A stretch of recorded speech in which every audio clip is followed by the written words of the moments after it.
a couple extra clicks and a little bit of extra time. And additionally, if it's a band and if you're doing things at home, a lot of people are tracking guitars on just like a small interface, and you have the DIs, right? So then maybe print down like a wet and a dry. So I call it like a reference and a raw, but just also maybe include the regular, just basic DI file. If you're like, hey, these are the guitar takes, but also I don't have the best sounds, maybe you can like use better sounds. That might also be a mix decision, and communicate that if that's what you want.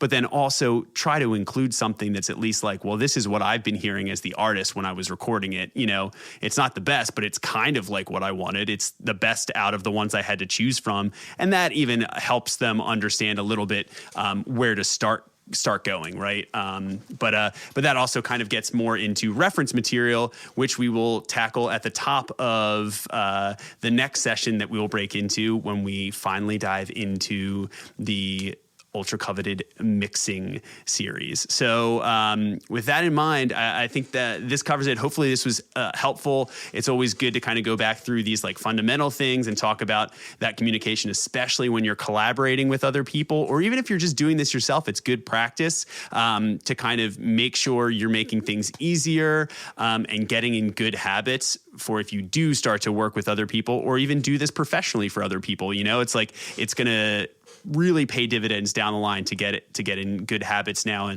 and understand, it's kind of like universal language and how other people work as well. So, unless you guys have anything else to add, I think that'll do it for today. And we will see you next week as we break into the mix phase of the process. So thanks for joining us today here on The Record Process, and we will see you all soon.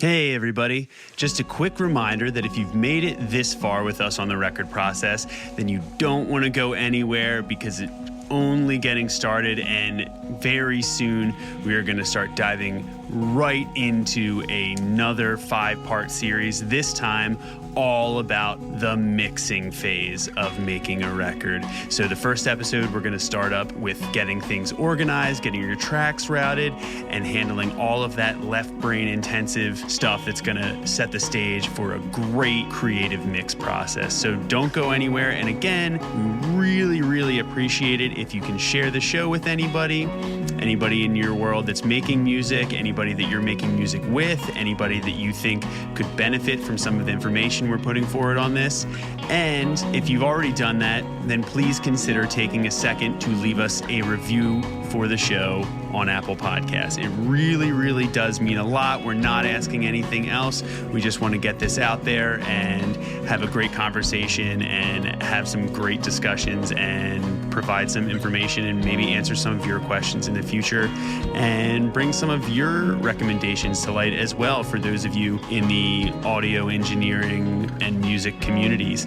So once again, it has been our pleasure, and stay tuned for episode 1 on mixing coming very soon.